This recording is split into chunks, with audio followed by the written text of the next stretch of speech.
side. I mean, it's a people business, it's a jail deputy, it's a road officer. And so that is the other half of the general fund that is much more difficult to do. And at the end of the day, I think the budget that's been proposed is about, for me, is almost there, but not quite. Because most of what we do here is we do try to look long-term and make things sustainable. I would argue, and I think everybody sitting around this room would, and people out here watching and our residents know that this past year and this year right now that we're in is not normal. It's not anything that we've ever been through before. And so to me, while I might agree with all of the comments that are being made in terms of these kind of graphs and showing how we do going forward, I want a solution for this year for our residents, okay, that doesn't take money out of their, or give them money back in one pocket and take money out of their pocket. And remember, we haven't talked about our utility increases as well that are a part of this budget. So when I had asked Bill for an exercise, and it's difficult, and I really appreciate, by the way, Bill, the effort to do that, but it was trying to come up with a $175,000 taxable home and what they might be experiencing this coming year, right now with this budget. And it turned out that because of the utilities, because of the gas tax, we were actually taking more money out than putting back for this year. And I just think with all the things that are going on and all the difficulties people are having with jobs and mortgages and rents, et cetera, that this is a time to symbolically say enough for this year. And so that's all I'm saying. I'm not going to get into arguing about those numbers and about the reserve levels, because we have money. We have $3 million in our reserves that we can do one time to offset this year for that shortfall in that account. Okay. And I'm just saying, I'm not saying it makes sense going forward. I'm saying we've got to make a statement. And I think the rollback rate helps. I think telling people we're not going to increase your gas tax this year helps. I think all of that is significant. And to us sitting around here, maybe it's symbolic, I don't know, but to people out there that are trying to make ends meet, it's not just symbolic. And I think we just need to think a little bit more this year along that dimension. That's all I'm saying. So, Commissioner Gerard? Right. I don't think it's symbolic at all. I think we're rolling back, well, what we're talking about is rolling back the property tax rate and not doing anything with the gas tax. Agreed. I think that's pretty significant. It's something we haven't done for a long time. And I had some numbers that I scribbled down because I found it amazing.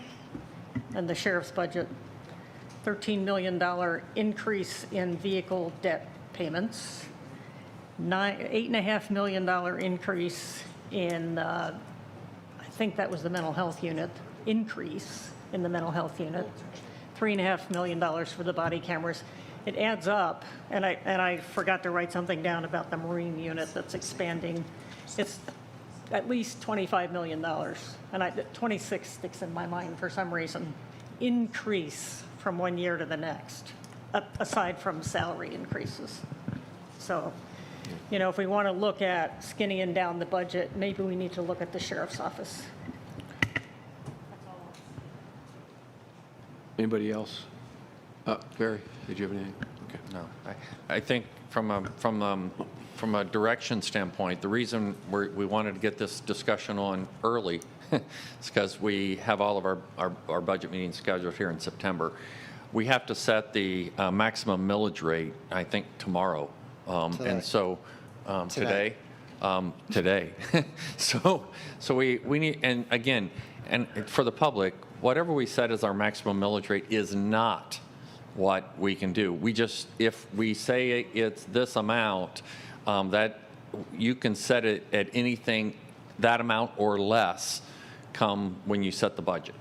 But you can't go over that. And so we want to err on the side of this advertisement in terms of a higher amount and then come back. If what I'm hearing through today's discussion is that there's not support for the loft, well, then we would have set the rate at a higher amount, which we can do, and then you can have your meetings here in September and decide ultimately, and you can vote at that time. And I would simply take off. If there's not support for the loft, I'll take that off and not have that vote on the 24th.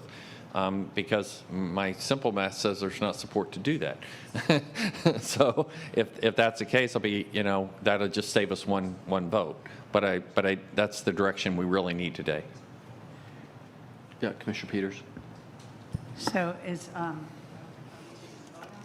are we taking a vote on this? No, it's just, Then- I just need, so I can set the maximum I mean, millage rate. If there's no support, I'll just take, I was going to bring to you on the 24th, whether or not you had the votes for the loft or not. If it was 4-3, then, I need to have that vote. That way I can set the actual rates as part of the budget hearings here in September.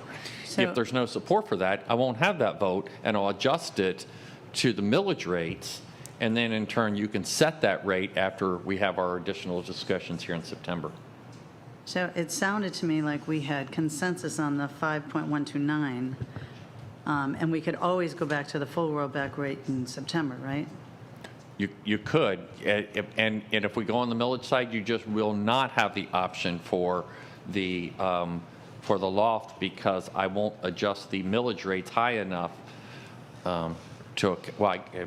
I guess you could. Okay, so it was my understanding that to get that $9 million, we'd have to roll it back to a 5.129. Full rollback rate was a 5.0170. And I also heard some discussion about setting it maybe a little higher to where it doesn't run out in a couple of years. I can run some models to talk about if it has an inflationary factor over the next several years, how that makes it. So I can set the rate a little higher, and then again we can adjust it back to that, or whatever, after we run some of those models, and you can